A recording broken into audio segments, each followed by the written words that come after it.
merci beaucoup mbokki Mbour ñu ngi leen di nuyu ñoo ngi leen di masaw di gëlu it ci guddee gi ñu guddee bëggoon nañu sax suñu fixé waxtu la ñu décidé woon amal ci waxtu wa ñu amal ko ci waxtu woowu parce que loolu dafa bokk ci màndargay li war a soppi réew mi waaye léeg-léeg li ñuy wax la conduite du changement du lu ñuy def brusquement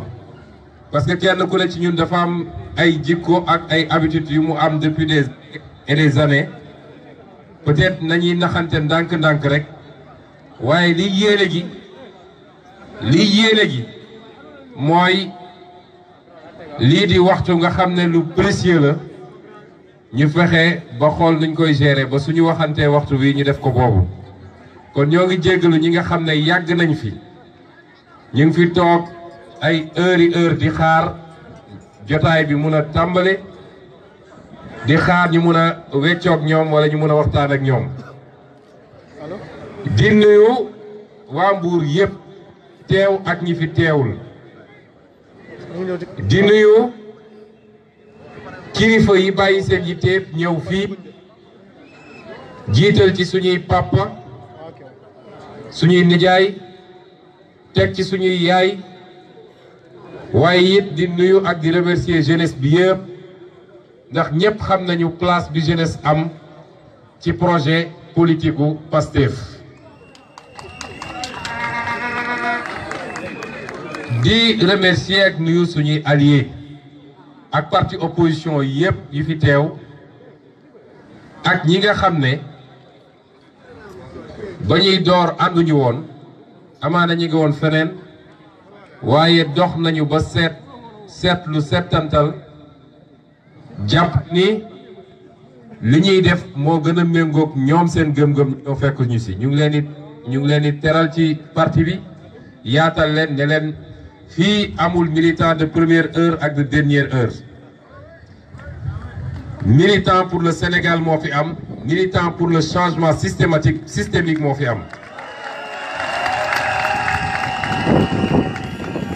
dina jafe ci man nag moo wax tey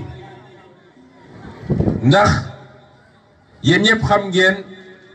relation bi am diggante élève ak professeur am nee nañu école publique bi léegi dafa xaw a yàqu wala dafa yàqu carrément waaye ay at ci gannaaw it amoon nañu école publique de qualité ba ñun waxuma la école primaire sax waaye bi ñuy nekk collège ku ci doxoon ba taseeg sa professeur ñu ne samedi la wala dimanche nga taseeg sa professeur boo demee doo nelaw parce que yaa ngi naan xam naa ni lundi ba wala mardi ba dina ma interroger te wóorul ni dinaa mën a tontu ci lim ma interroger kon suñu doxee tey ba yàlla andi ñu ci politique ñu taseeg suñu professeur te muy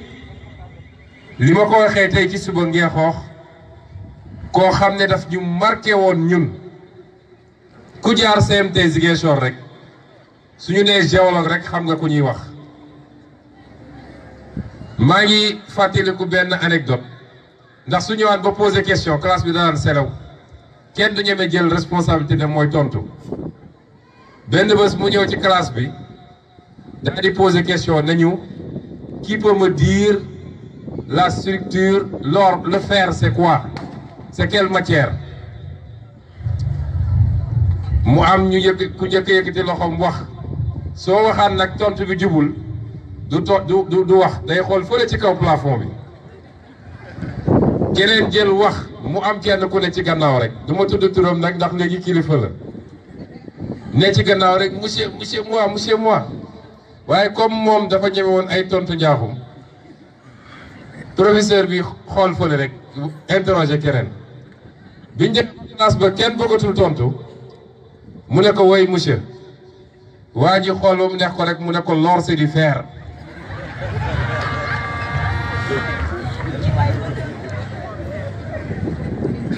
professeur mer ba def naa cours gi est-ce que arrêté wuñ ko foofu sax kon ci noonu la ñu yaree ma koy delloo njukkal parce que daf ñoo yar ci rigueur yi newul rôle rek ab enseignant waaye c'était avant tout un père de famille kon suñu doxee tey ba suñu yoon ci daje damay gën a am certitude que fa ñu teg suñu tànk fu baax la ndax kenn xamewu ko ci di wax ni avènement Pastef ci seen politique bi duguleet nag du lu bees bu ñu jàpp ni xeex bii ñuy xeex ñun ak façon bii ñuy defee politique ñun ñoo ko inauguré Sénégal toujours dama naan ku gëstu ci gannaaw di nga gis ñu mel ni ñoom Cheikh Anta Diop ñu mel ni ñoom Mamadou Dia ñu mel ni ñu bëri ci ay parti de gauche xanaa àdduna dem ba Dublin ñenn ci ñoom ñun lii ñuy wax nii ñoom loolu lañ doon wax peut-être jamono dox contexte changé génération yi changé ouverture am ci média ci internet ak ci leneen li ngi leen ba tey ñun ñu egsi ci anam boobu suñu discours mën a yegg foo xam ne ay nit jiitu nañ ñu daj ñu ne ci politique te peut-être amuñu woon boobu notoriété ci politique bi waaye it li may wax toujours ñun Pastef nous sommes des acteurs politiques lucides mooy kenn duñu jay ba ñu teg suñu bopp fu ñu yeggul kenn duñu jay mun nañ ne Ousmane Sonko soo bëggoon jot waaye nous sommes très lucides waaye lucidité boobu teewul tamit ñu mun a di apprécier objectivement suñu action politique néew ma subjectivement de mais objectivement dama ne gars yi dikku Pastef ci géewu politique bi dafa renouveler dafa changer totalement la donne politique loolu nag ñu ngi koy sante yàlla gëm naa ni à partir de maintenant naxe bi jeex na ci politique ku fi bugg a politique ci du rek yor naa sama làmmiñ bu rëy di terale yi du mun naa dige du mun naa saaga ak xeex ak nga ñaate waaye il faut nga jàkkaarloog Sénégalais yi wax xam-xam bu leer nañ il faut nga ñeme jàkkaarloog Sénégalais yi wax ci li nga xam ne mooy les vrais problèmes du Sénégal ndax nag bi ñu dikkee ci politique ak léegi ngeen doog a dégg nag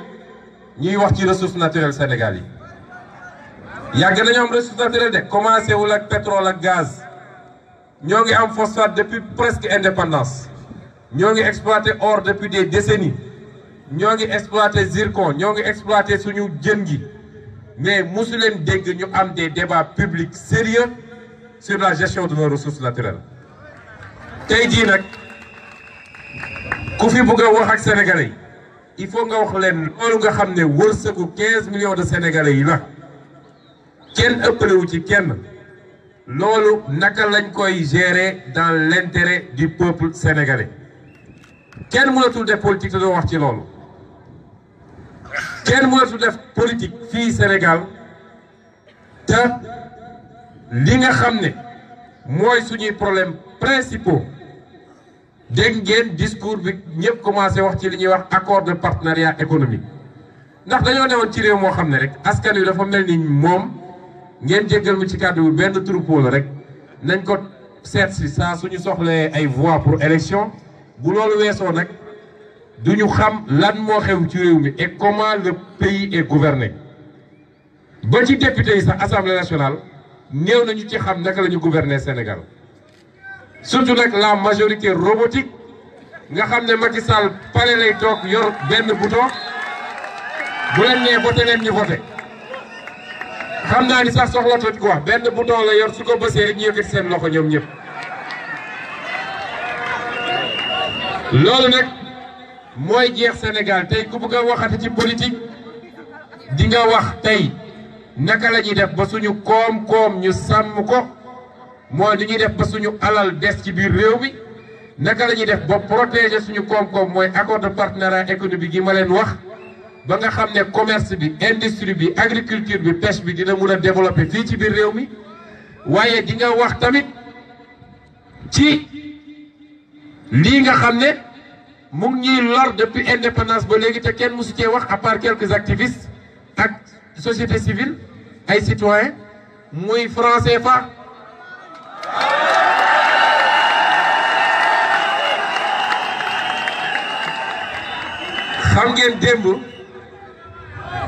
xam ngeen démb dégg ngeen président Macky Sall wax ci franc CFA le 21 décembre 2016 moo taxaw publiquement ne franc CFA monnaie bu baax la il faut ñu garder ko moom Macky Sall te boobu jamono mooy dañu commencé ñun di poser débat franc CFA rek topp ko ci ñun ak activistes yeeg société civile beeg ñoom seen démb dégg ngeen ko mu ne ku am dégg-dégg dëgg démb d'accord na moom ni franc CFA baaxut ndax nee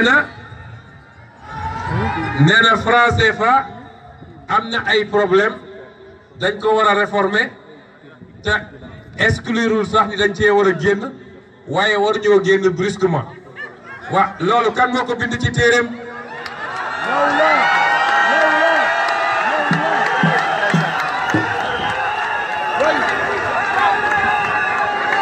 xam nga wax naa keroog ne leen xam nga fu ma doon def meeting ne leen man dama am benn élève bu nekk Palais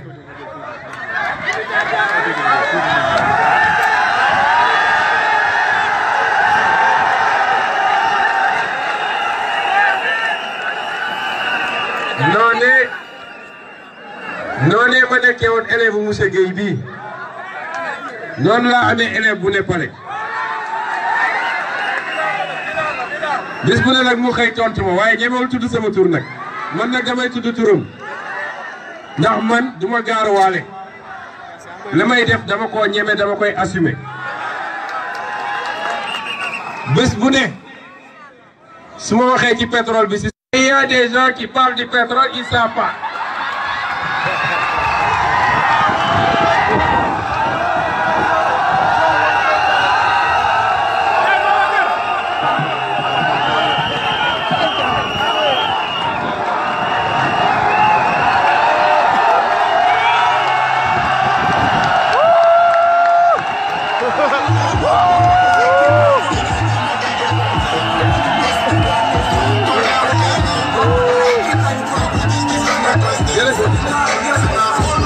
merci beaucoup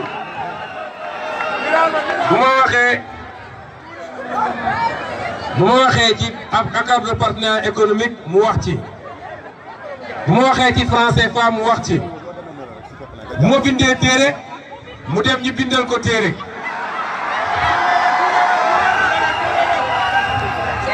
waaye man daaw dama bind téere wax ci pillage bi nga xam ne moom moo ko organisé ànd ceeg ministre am ànd ceeg rakkam ànd ceeg saay-saay bi ñuy wax Frank Timis pour ñu nangu suñu gaz. ñu teg ci tuuti mu jël benn compilation de discours ñëpp xam nañu discours yi dañ koy bindal mu génne ko defe naa livre boobu gëw ma ni am na juróomi Sénégalais yu ko jënd waa APR sax jënduñu ko. ñu toog 2018 ma génnewaat ab téere ne Sénégalais yi gannaaw bu ñu càmbaree ba xam lan mooy problème mu Sénégal ñun nag en tant que acteur politique nee nañ leen lii mooy solution yi ñu présenté. ñu teg ci ñaari weer mu ne génne na ab téere ba nag lim ci wax yéen a ko xam duma ci sori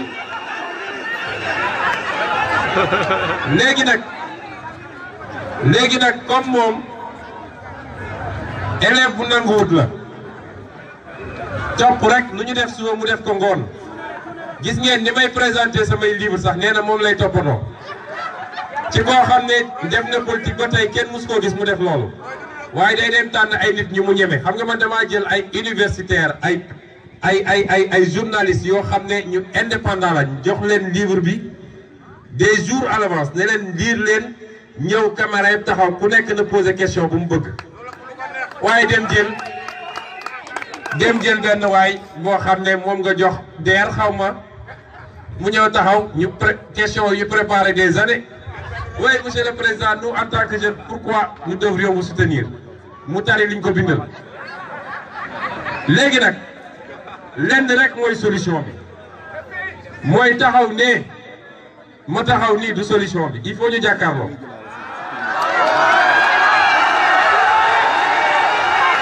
il faut débat public am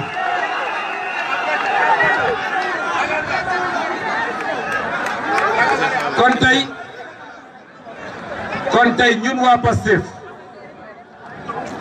yéen waa Pastef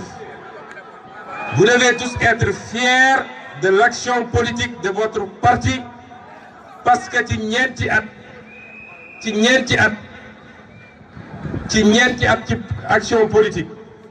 yëngal nañu géew politique ba tey kenn ku ne yaa ngi dem fagaru parce que xam nga ni askan wi dootul nangu nga ñëw dajale nit ñi naan leen su ngeen ma falee dinaa def ay usine suppu kanja dinaa leen jox ay matelas loolu jeex na Sénégal il faut ñu wax ak nit ñi wax ju leer nañ bu loolu weesoo dinañ waxtaan tuuti ci yéen ak yéen ci solution yi nag parce que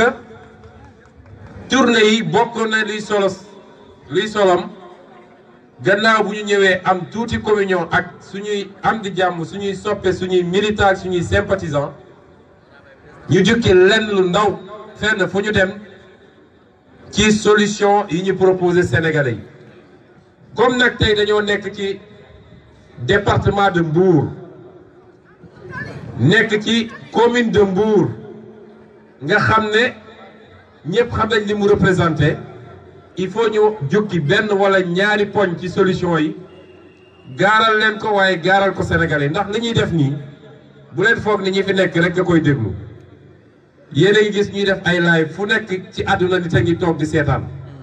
kon suñu amee possibilité wax ci bërëb bu mel nii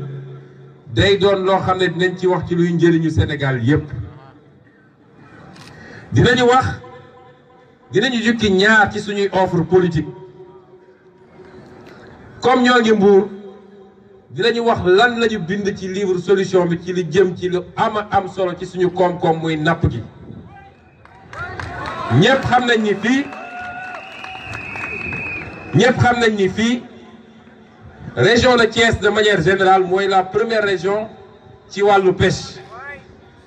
sur les 716 kilomètres de côte yi ñu am région de Thiès am na ci 200 kilomètres de côte lii ñuy wax petite côte nag nga xam ne mu nga commencé fële tubaab jalaw dem ba Joal Fadiouth am na 75 kilomètres de côte te ñëpp xam nañu jàmbaar yi fi nekk ci wàllu napp kon ku ñëw ba Mbour mun nga ci wax lu jëm ci lan mooy suñu gis-gis ci politique u pêche bu Sénégal nañu xam ni Sénégal yàlla daf ñoo jox nag wërsëg bokk na ci wërsëg boobu mooy lii mu ñu jox muy ñu nekk un pays côtier ñu waroon ñu jëriñ ci lu bëri waaye surtout ci napp gi parce que it lii ma wax ni dañ ko am ci côte dafa ànd ak plateau continental bu yaatoo yaatu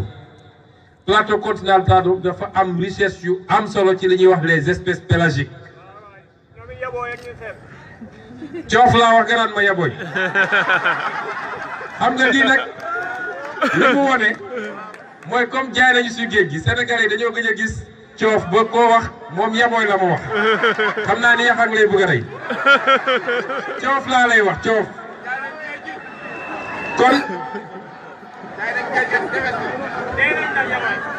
kon napp googu nañu xam ni lu am solo la ci économie Sénégal napp gi mi ngi constitué 4,3% ci PIB Sénégal loolu tuutiwul secteur de la pêche mi ngi créé 600 000 emplois directs et indirects fii ci Sénégal loolu tuutiwul. secteur de la pêche boobu mi ngi am apport bu am solo ci li ñuy wax apport vivrier mooy jën gi ñuy lekk ñun suñu biir kër yi waaye secteur de la pêche mooy premier pourvoyeur en devise fii ci biir Sénégal parce que mooy premier secteur ci exportation waaye ñun ñëpp xam nañu secteur de la pêche boobu loof na lan moo ko loofal dégg naa nag soo ñëwee di wax ak mool yi suñu mbokk mool yi dañ la naan Macky Sall def na lu fi kenn deful parce que subvention mooy subventionné moteurs yi loolu mooy li gën a néew lu ñu war a def ci secteur de la pêche parce que boo subventionné ay moteurs te nit ñi suñu duggee ci géej gi duñ fa gis jën lu muy jëriñ boo subventionné ay moteurs te tey suñuy nappkat il faut ñu dem Guinée Bissau wala Mauritanie ñu leen fay dàq di leen tirer ay bal wala ñu leen tëj kasool moteur boobu lu muy jëriñ subvention bi lu baax la ñun ci suñu politique dañu ne il faut maintenir et renforcer les subventions parce que ñi am doole ci àdduna nga xam ne mooy Union européenne nga xam ne mooy Amérique nga xam ne mooy keneen ak keneen dañuy subventionné seen baykat subventionné seen nappkat subventionné seen sàmmkat kon ñu nit dañoo war a subventionné suñuy secteur comme la pêche comme l'agriculture et comme l'élevage kon coow li dootul subvention bi waaye naka la ñu sàgganee ba tey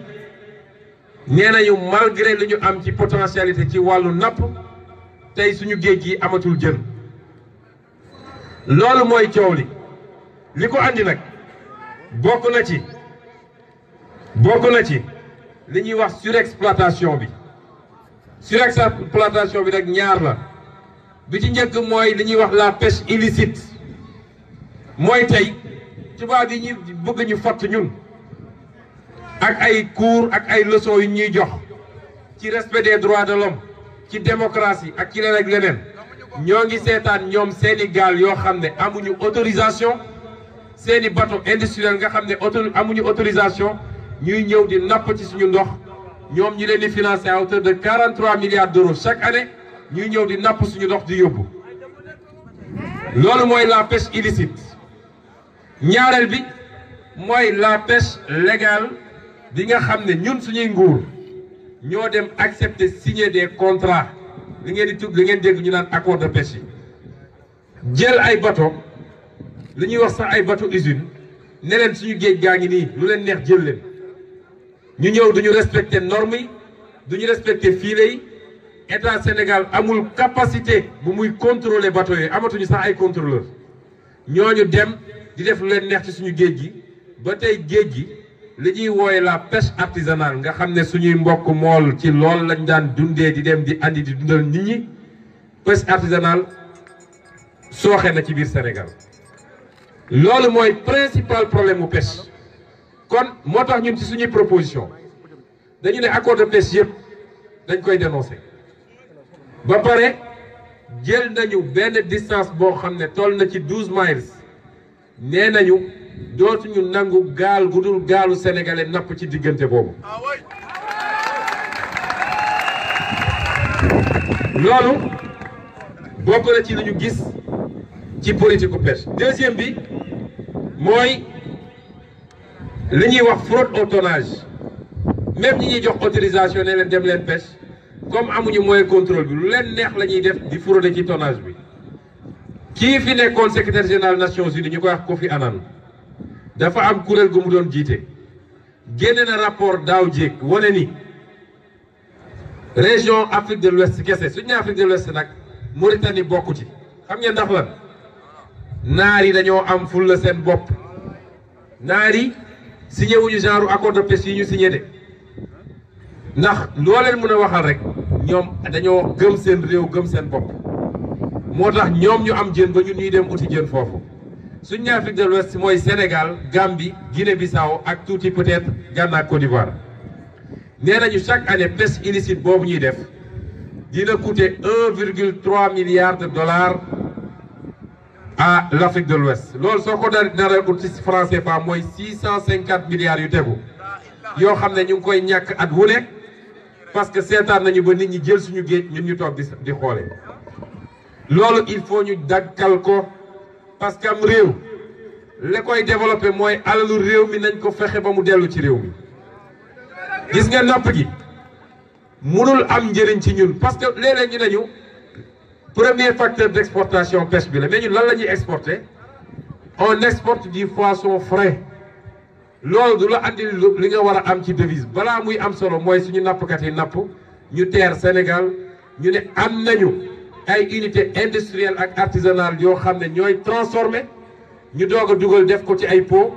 boo ko jaayee ne génne ko bitim réew boobu nga ci am xaalis bu bëree bëri loolu mooy volet industrialisation bi donc napp gi lu am solo loo xam ne jàpp nañ ni moom rek mënoon a développer Sénégal ñaareel bi nga xam ne bëgg nañ ci wax ci lu gaaw parce que ñi ngi Petite Côte nag ñi ngi Mbour mooy secteur tourisme ñëpp xam nañ ni tourisme am na fii lu ñuy wax les 30 glorieuses mooy am na fanweeri at yoo xam ne tourisme Sénégal amoon na doole trop 1970 ba pratiquement les années 80 ba 90 tourisme amoon na doole Sénégal trop waaye ñëpp xam nañu tey tourisme bi doy na waar lan moo ko andi li ko andi mooy suñu gouvernement yi ñoo amul benn vision ci politique de tourisme dégg ngeen ki ñu dégg ministère du tourisme bañ ko laajee lan moo war a tax tourisme dem ba tugal nag ñu ne ko lan moo war a tax touriste war a ñëw Sénégal mu ne on a des animaux il faut avoir ngeen jéggal ma mais il faut avoir un esprit vraiment bestial pour penser que les animaux ñoo war a tax touriste ñëw fii loolu li muy wane mooy absence de vision absence de compréhension de la logique qui doit sous-tendre la politique touristique problème mu touriste Sénégal mooy benn amuñu politique de promotion touristique ñaar on a un sérieux déficit de ciblage des marchés ñetteel bi am na problème mu formation parce que tourisme tey ni ma ko waxee ci napp gi tourisme daan na dundal 100 000 personnes dañ doon liggéey ci secteur tourisme plus de 99 métiers ñu ngi yëngatu ci tourisme ndax tourisme su doxee rek lu bëri dox tourisme su doxee industrie dox ndax bouteille d'eau yi ñuy yóbbu ci complexe touristique yi ci industrie lay jógee leneen ak leneen complément alimentaire ak yeneen tourisme bu doxee aviculture dox ndax ñay def ganaar dinañ ko mën a livrer ci réceptif yi tourisme bu doxee art dox ndax ñëpp xam nañ ni les prestations artistiques dañ doon jouer un rôle très important ci animation yi ak li nga xam ne mooy andi tourisme yi touriste bu doxee le secteur des services dox muy gardiennage muy transport muy transfert d'argent leneen ak leneen tourisme benn secteur carrefour la bu doxee li muy mun a doxal dafa bëri ba ci suñu yaay yi daan toog ci complexe touristique yi yor seen bouteille yooyu di ci sol gerte loolu yëpp c'était des activités yoo xam ne mi ngi doon andil nit dara kon gouvernement Sénégal bu yaakaaree ni problème tourisme mooy impôt ndax bi coow li amee dañoo xëy ne jëlee nañ TVA bi 18% andi ko 10% du loolu mooy problème mu tourisme bu ñu foogee ni visa d'entrée bi ñu defoon Sénégal mooy problème mu tourisme dañuy nax seen bopp tey réewu Afrique yi gën a baax le tourisme di recevoir des millions de touristes muy Égypte muy Kenya muy Algérie muy Botswana muy feneen ak feneen ñoom ñëpp am nañu visa d'entrée te teewul touristes yaa ngi daw di ñëw kon problème mu tourisme ce n'est pas lié à ça beneen problème bi am mooy érosion côtière bi di avancer nga xam ne buñ ci jógul ci jamono ju néew mën na am plage dootul am fii te plage su amatul nag touristes yi du ñu ñëw buñ ci jógul complexe touristique yu bëri ndox mi dina leen nangu am na yoo xam ne sax commencé na leen nangu érosion côtière boobu impact la am ci tourisme ak ci pêche ndax gis ngeen li xew Guet Ndar barki démb loolu moo waroon nekk priorité gouvernement Sénégal naka la ñuy def ba jël ay matuwaay te bind naa ko ci livre bi ndax am na ay technologie pour ñu régler problème yooyu waaye ñoom seen priorité mooy naka lay def ba am train boo xam ne bis buñ ko taalee fii ñu ne train bi mu niroo naag bu Paris ba ñun duñu Paris ñu ngi bokk ci 25 pays yi gën a ndóol ci àdduna il faut pas se tromper de priorité la priorité du Sénégal c'est pas de faire des TGV c'est pas de faire des terres c'est pas de faire des immeubles à Diamniadio mais nu ñuy def ba askan wi yéeg seen bopp ci dëkk bi yéeg seen bopp ci Sénégal ndaw ñi am liggéey jigéen ñi am ay matuwaay ñu liggéeyee nit ñi suñu feebaree mun a faju njàng mi baax ba suñu doom yi am avenir courant beeg ndox mi nit ñi jot ci en quantité et en qualité loolu mooy priorité sénégalais yi mais moom mi se trompe complètement jël ay milliers de milliards di ko dugal ci loo xam ne du priorité ci Sénégal kon ñun yii ma wax nii léeg-léeg ñu interpellé ñu surtout ndaw ñi ne ñu lan mooy seen politique ci emploi des jeunes gis ngeen emploi des jeunes ku ñëw di leen tari ay tareem ne leen bu ngeen ma falee dinaa créer nangam emploi pour les jeunes du daloon nañu ci Macky Sall moo ne woon 500 000 emplois barki démb bi muy présenté loola mu bind noonu ñëw na taxaw ne su ngeen ma joxaatee mandat ma priorité sera à l'emploi des jeunes ça veut dire que 7 ans yëpp créewul emploi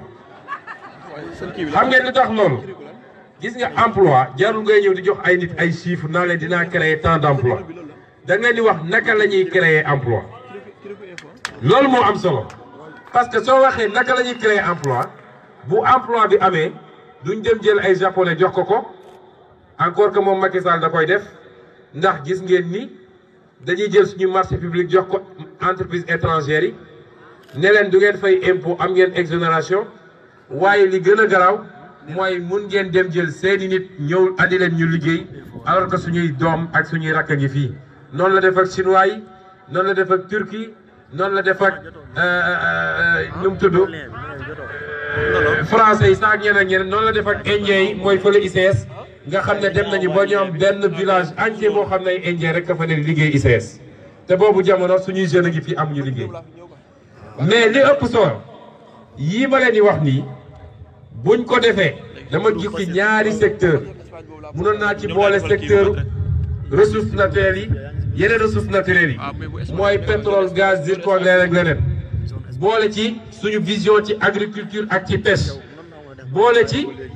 réforme yi ñu war a def ci wàllu état boole ci ni ñu war a doxalee ba marché public yi la ci ëpp bopp ñu delloo ko ci loxo waa réew mi ay entreprise surtout ay PME ak PMI mun a juddu ay sénégalais yor ko ñu leen di liggéey loo ci alalu réew mi yooyu yëpp boo ko dajale loolu mooy créer emploi dina créer des millions d'emplois wax ma la des milliers mais bis bu amee opportunité yooyu ba mu ubbeeku nag doo dem jël ay japonais wala ay chinois wala ay nit ci planète Mars pour ñu liggéey c'est la jeunesse sénégalaise particulièrement qui sera employée pour travailler au Sénégal.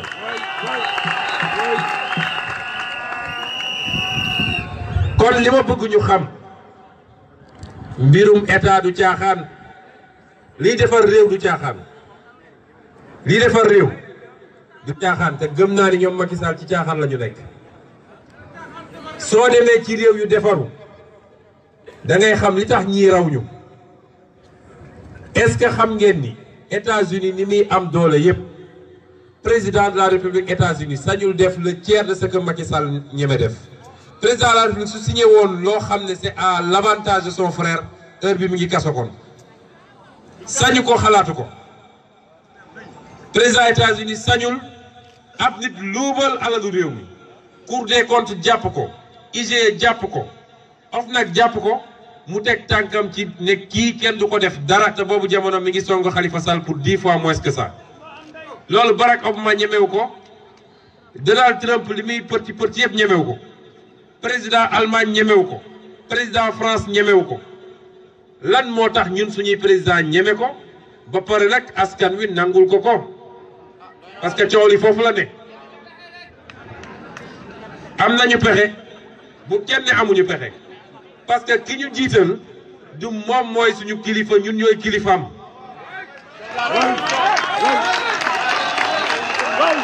bu ma kenn ne amuñu pexe cette conception du pouvoir xam nga loolu la ñu war a njëkk a génne ci bopp nit ñi surtout nag ndaw ñi parce que loolu mënoon nañ ko admettre ci jamono buur moom dëkk bi waaye jamono président de la république yi nga xam ne bi mu soxlaa dafa ñëw yelwaan ne fal leen ma dimbali leen ma ngeen fal ma ngeen jox ko mandat ci juróomi at ba pare toog di ko seetaan naan amuñu ci pexe gis nga France ñooñu gën a baax niveau de vie foofu ci 10 économies yu gën a am doole la boo demee France xam ni du Sénégal de waaye gis nga bi ñu toogee ba gars yi ne yokk nañu tuuti impôt ci carburant bi lan ngeen dégg gilet jaune du la ngeen dégg ñun nag ñu mun a def 100 000 fois fii au Sénégal ku nekk toog naan amuñu ci pexe am nañ ci pexe suñ leen wooy ne leen génn leen parce que mbéjum kanam ma ko koy fajal boppam Macky Sall du suñu chef ñun ñooy chefam dañu war a terminer ci ère boo xam ne da ngay fal ni ba pare toogaat rek ne maa ngi xaar prochain mandat da koy fal ba pare ne ko ñoo ngi lay xool tant que yaa ngi ci li nga diggee woon ak li taxoon ñu fal la wasalaam bis boo ko génnee nag di ñu gis dans la rue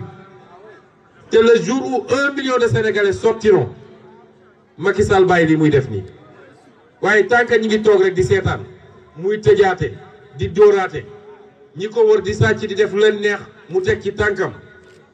lu ko neex dina ko def ci réew mi te noonu la fas yéene def ba foqatiwaat deuxième mandat parce que xam na ni mënul am deuxième mandat ci élection loolu nag dama bëgg bu ma kenn waxati amatuñu pexe daf ñu koy jaral benn yoon parce que réew mi ñun ñoo ko moom loolu nag ma daaneel ci ñaari point yu mujjee yi ma bëggoon wax mooy lii ma leen wax mooy problème mu Sénégal ñun suñu ñëwee seet si askan wi dañuy waxtaan ak yéen ci lan mooy problème mu Sénégal ak lan mooy saafara ji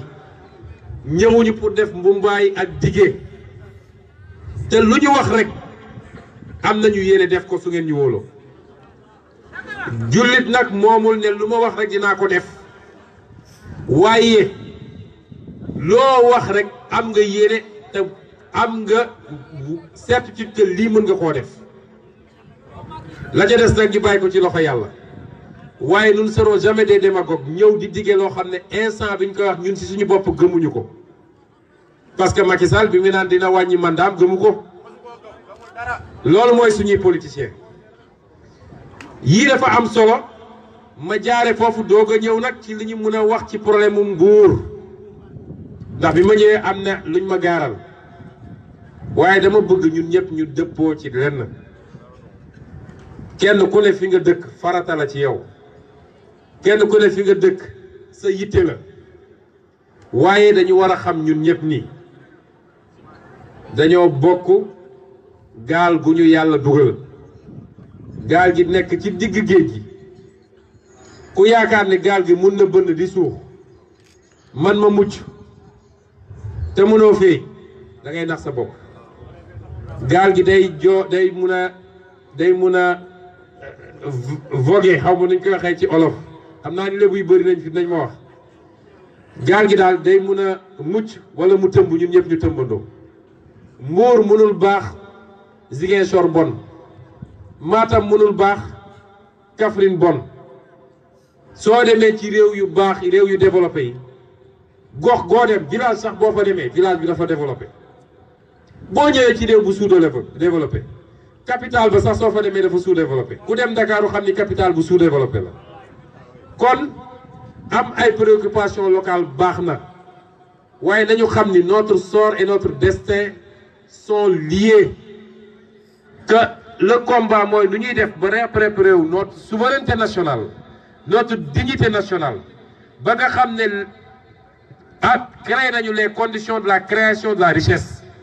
ñu doog a poser le débat sur la redistribution de cette richesse léegi ñu tudd fii ci lu bëri ci li nga xam ne problème Mbuur la feneen foo dem ci Sénégal même jàmbat gi lañ lay wax léegi dama wax ni nit ñi su may duggati ci ab gox ba ci village yu ndaw yi ñuy dem dama naan nit ñi jaru ngeen may wax lan mooy problème village bi xam naa ko jaru ngeen ma koy wax weesuwul paj mi njàng mi courant bi ndox mi tali yi xëy nu mu tudd liggéey pour ndaw ñi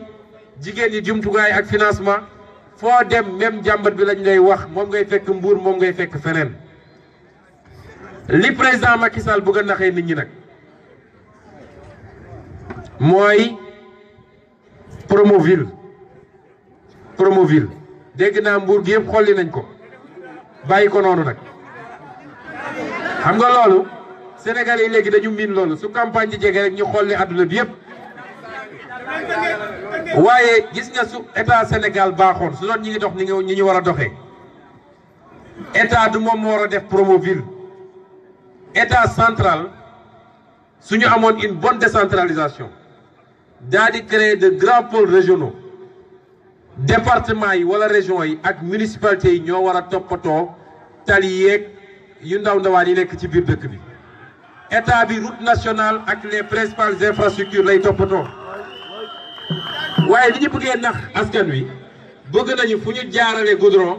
ñëw taxaw ci koñ bi ne leen Macky Sall moo leen defaral fii goudron loolu du cëru président de la république lan la maire di jëriñ lañ la président conseil départemental di jëriñ lañ ñu wax yëpp ci problème wax nañu problème foncier ni mu amee Mbour la amee lu ko raw Dakar noonu la amee Thiès noonu la amee Matam noonu la amee ci àll bi fépp la problème foncier am moo tax de ñun suñu yàlla dénkee réew mi wax naa ko benn meeting fenn benn homme d'affaires woo ma ne ma ah waa nguur gi de dañ ñu woo ne ñu gis ngeen seen waa ji bis bi nga ko joxee réew mi yéen ñëpp dina nangu seeni terrain waxuñu lool de bu ñu yàlla joxee réew mi dinañu instaurer un moratoire foncier mooy mbir mi yëpp nañ ko arrêté lu ñëtu ko xoolaat ko bu baax a baax a baax parce que loo xam ne quelques fonctionnaires des domaines yenn saa ñu lëkkaloo ak les maires ak l'administration territoriale ñuy dagg lu leen neex di séddoo suuf si léeg-léeg sax ñu jël titre foncier boo xam ne titre foncier jàmbur la loolu du yoon duñ ko bàyyi mu dem. dinañu def moratoire càmbar loolu yëpp ba pare nag ñi ci am responsabilité am na ñoo xam ne tey xam naa ni fu sëriñ nekk ci àdduna dem nañ seeti ko ne ko bu Ousmane Sonko falu parce que xamante nañu ñoom xamante nañu seen mbuxum yi ñu nekk yëpp xamante nañu xam nga temps yii junj nañ leen fi dossier 94 milliards waajale day porter plainte ana plainte ba defe naa ci ñeenti at yi su ma compté am na 9 plaintes yu ñu ma digoon gisaguma benn 9 plaintes saa su ma waxee nga gis ku génn ne plainte kenn fekkaguma sama kër notifié ma ab plainte am na ñoo xam ne bis bu ne fu ñu xam sëriñ ñoo ngi koy dem seeti parce que xam nañ ñoom lu ñu def te xam nañ ni ñun xam nañ ko dafa am loo xam ne nag mënul wéy ci réew mi kon dama bëgg a wax waa Mbour que problème yii ñu soulevé ci Mbour mooy problème mu Sénégal yëpp moo tax ñun amuñu démarche locale dañoo am une démarche nationale mooy li ñu proposé ci solution su ma proposé moi une réforme territoriale pour revenir aux 6 grands pôles de développement régionaux ñu transférer leen suffisamment de moyens en fiscalité transférer leen suffisamment de moyens ñu am droit de regard sur la gestion des ressources naturelles yu nekk seen circonscription am possibilité de définir ñoom seen bopp seeni politique loolu mooy permettre ñu mën a régler problème yi ngeen di wax bu boobaa nag waa Mbour ñoom seen biir ak kilifa yi ñu jiital état bi dina tal leneen lu dul war a gérer ndax am na tali biir Mbour est-ce que yoon bi jógee quartier bi dem quartier bi goudronné nañ ko loolu c'est pas la responsabilité d'un état central. ñu dellu si nag ci dernier poñ bi mooy li may wax l'instant politique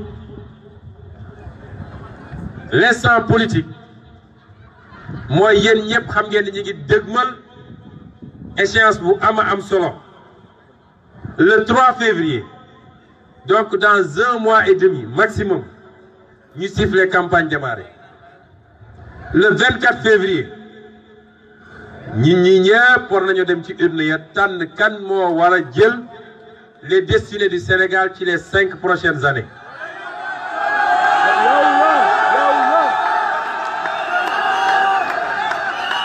mbokk yi li ma bëgg ñu xam lii ñu dégmal c'est un moment solennel et extrêmement important dans la vie d'une nation sérieuse toll na nag jot na nag ñun sénégalais ñu xaymaat suñu bopp xool ndax est-ce qu'on fait partie des nations sérieuses ou pas. Une nation sérieuse ne peut pas donner un second mandat à Macky Sall. C'est pas possible. Oui, normalement. Képp fooy natt tële képp fu ñuy natt tële ci ku yor réew ci compétence ci intégrité ci patriotisme képp fu ñuy natt Macky Sall manqué na fa lépp kooku askanu Sénégal mënuñoo sàggan ba jox ko un second mandat musiba mënul weesu loolu te bu ñu sàgganee nag ba jox ko deuxième mandat je m'adresse d'abord à vous la jeunesse du pays parce qu'avant tout c'est votre destin et votre avenir qui est en jeu. C'est pas le destin de Moustapha Niasse ou Tanor ou Dansokho ou je ne sais quoi. ñun ñii di ndaw suñu destin prioritairement moo nekk en jeu bu ñu sàgganee ba Macky Sall am deuxième mandat lii nga xam ne tàmbale na ko ci liggéey bu ñàkk set lii nga xam ne ñi ko yónni muy intérêt yi muy défendre moom te intérêt ñëpp la mu des intérêt sénégalais yi lii nga xam ne def na ko ci 6 ans yi ñu weesu ci violation de l'état de droit et des libertés di menacer nit ñi di tëj nit ñi di dóor nit ñi di dàq nit ñi li nga xam ne mu ngi koy def ci jiital njabootam ak clan teg leen ci kaw sénégalais lii nga xam ne mu ngi koy def ci déstructurer nos institutions ba tey ñëpp xam nañ ni lii di assemblée nationale du assemblée nationale ñëpp xam nañ ni justice bi sooxe na lépp mu téye ko di ci def lu ko neex bu ñu bàyyee Macky Sall moomu nga xam ne lu mu mus a diggee ak sénégalais yi rocceeku waat na ci ba génn ba set wicc bés buñ ko seetaane ba mu am second mandat ñun ñëpp dinañu toog jooy bëccëg mbir kàmb te duñu am kuñ ko nettali bis bu ñu seetaane Macky Sall am deuxième tour lii ma leen wax léegi ci napp gi wax leen ko ci tourisme bi lii ma wax ci suñuy ressources naturelles lii ma wax ci suñuy réforme institutionnelle ak nu ñuy def ba téewaat suñu réew da ngeen xam ni ñàkk nañ ko mun naa ne ba faw ma jox leen ci misaal bu ndaw jël na signé na ay contrat joxe na suñu pétrole joxe na suñu gaz nee nañu Sonko li muy wax ci pétrole ak gaz bëri na dama xam solom cim réew defaru na ba faw jaare ko ci pétrole ak gaz waaye réew yàqu na ba faw jaare ko ci pétrole ak gaz moo tax il faut ñu wax ci te nag musiba yi gën a rëy yi Macky Sall def mi ngi ko def ci pétrole ak gaz boole si moo tax suñ ciy wax du ko arrangé suy tontu sax day mer suy tontu sax da ngay xam ni dafa mer moo tax fu ñu taxaw rek dinañu wax ci pétrole ak gaz dañoo digganteeg askan wi ne leen buñ ñu wóoloo ba fal ñu suñu alal googu nga xam ne tey ci droit yi 10% dong lañ ci am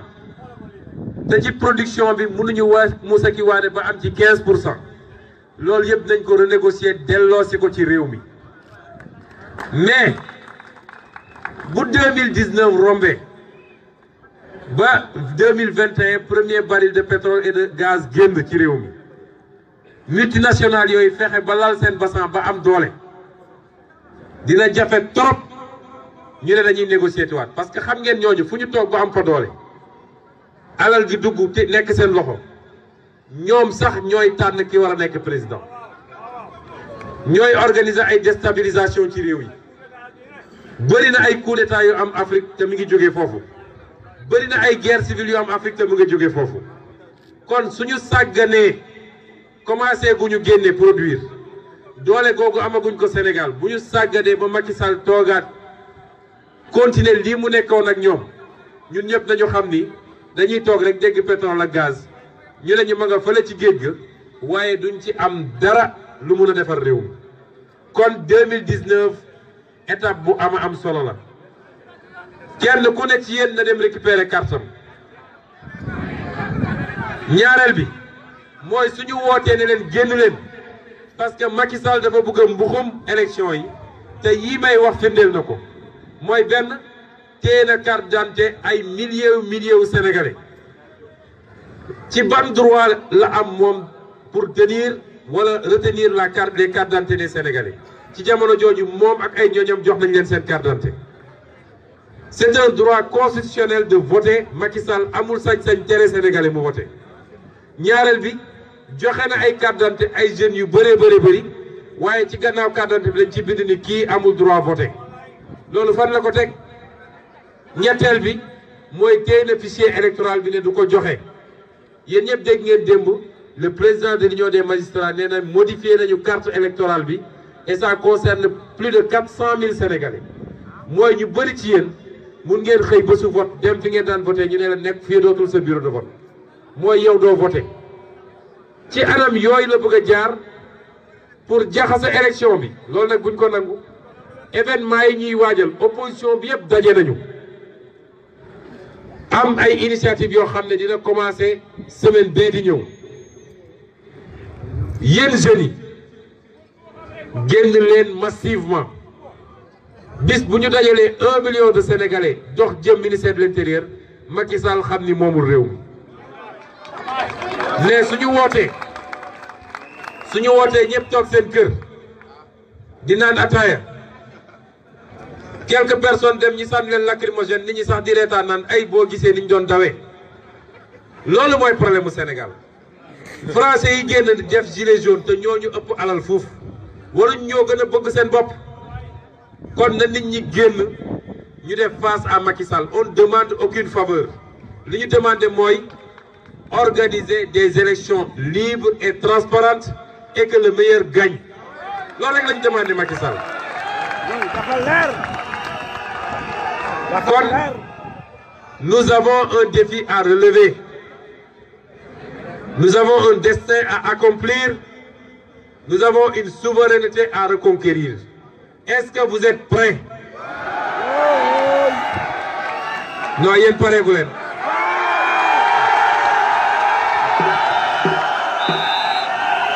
gars yi pareegu leen de est-ce que vous êtes prêts? kon li ma bëgg man si les jeunes sont prêts et si les femmes sont prêtes 24 février 2019 ñu récupérer suñu réew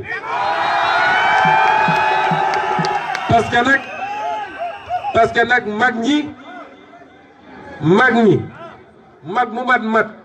mat ñëpp a ngeeg ñun kon des na jeunes yi ak les femmes si vous êtes prêts le 24 février probablement même au premier tour le 24 février ñu reprendre notre destin en main ànd ensemble transformer ce pays ba nga xam ne ndaw dootu fi jógee naan maa ngi jël gaal pour dem Europe ba nga xam ne baykat dootul bay ba pare du am ku bu jaay ba nga xam ne nit dootul dee ci couloir hôpitaux yi ba nga xam ne suñuy doom dootuñu nekk fii di am ay années blanches ñu koy nëppal c'est ça le défi on le fera ensemble inchallah je vous remercie assalamu alaikum.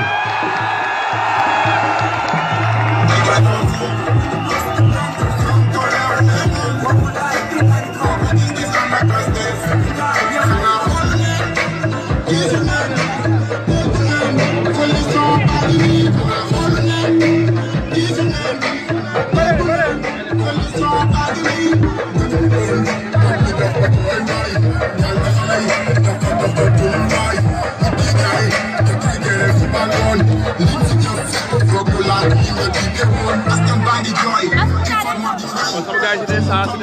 naa dañ koy dagale si benn yoon bëgg na leen di ñëpp